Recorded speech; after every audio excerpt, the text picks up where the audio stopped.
going to talk about now is your basic cuts. The angles that you want to talk about, again, are going to be fingerprints to the style that you're talking about.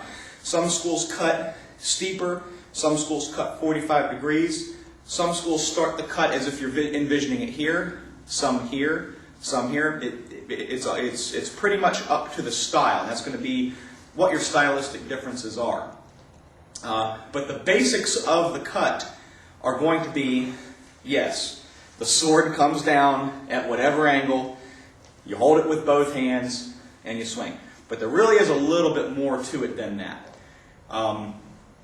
As you're cutting, you want to make sure that you're not giving yourself any openings. So what this means is, when you cut, if you're swinging back like this, you're really exposing this whole area here. All right? So what you'll find, search around, look at the old black and white videos from the 50s and 60s, and see what the nuances of a particular teacher are.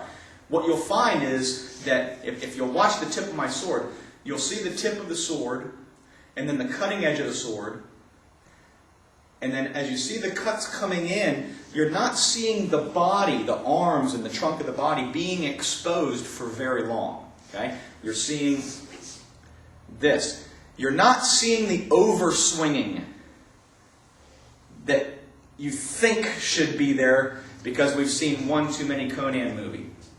Okay? This is, I would venture to say, absolutely unacceptable. All right? To not be too harsh with it. All right? It's a gross, this is a gross misinterpretation of what that swing is all about. All right? It doesn't matter if you have a target in front of you. It doesn't matter if you have 10 targets in front of you that you're trying to just wail through.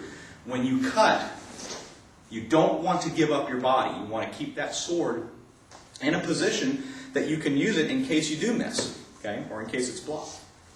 So this is your typical kesa. All right, sword goes out. The sword is laid at whatever angle is preferable. The arms are stretched out. You want to reach this out. You don't want to cut here.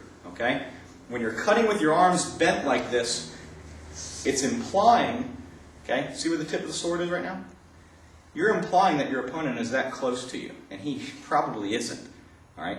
But if I stretch, that's the whole idea. All right? The distance and the timing is what gives EI its advantage. So if you're not using any understanding of distance, and you're not using any timing other than there's a 90-mile-per-hour fastball coming in and you're just swinging at it, then you have no technique nor understanding of what's going on within the kata or technique that you're doing. Always focus on your opponent. Okay? So you're here. The cut comes in.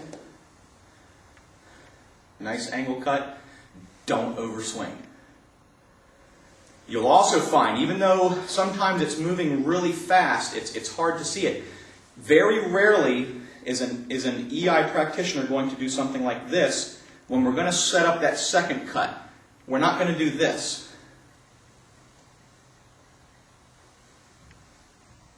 Okay? Because again, I've cut, I've missed, or maybe I did cut, but now I'm going to take this sword 4 feet away from my opponent and then hack down at him again. With the sword this far away and you swinging at your opponent from there, you might as well write him a letter and tell him that you're going to cut him. Okay? This is not in the tradition of EI. So again, here, this is the second cut.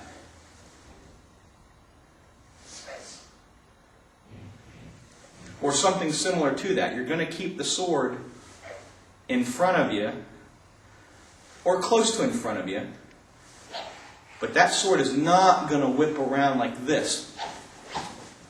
Okay? Not exactly how it's supposed to be done. 1, 2, 3. You have to get it up. You have to get it back a little bit. Okay? But a lot of times it's simply going to be center, up, cut, center, up, cut, center, up, and cut. Always keeping steel in between you and your opponent. Okay? Your sideways cuts, same thing. Don't overcut. No overcutting. Okay? Cut. Keep the sword. Keep the sword in your peripheral vision.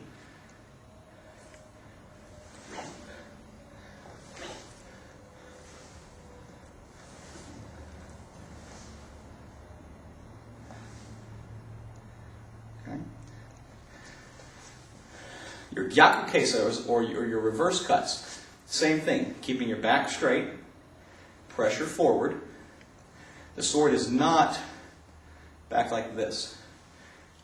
It's actually almost it's just about in front of my back foot. Okay? And then the cut just comes up. Your body is what does the cut.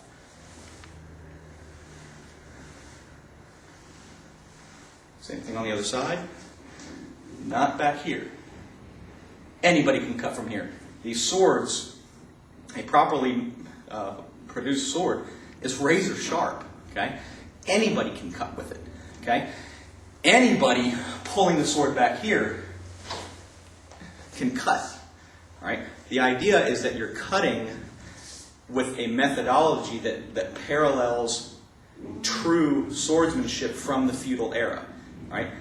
If you think you're getting into cutting for any other reason, okay, or getting into kata, anything with swordsmanship, if you think you're getting into it for any other reason than to experience and learn from the principles and tactics of feudal Japan, then you're in it for the wrong reason. All right. The argument of people don't walk around with swords anymore. It's a feudal argument.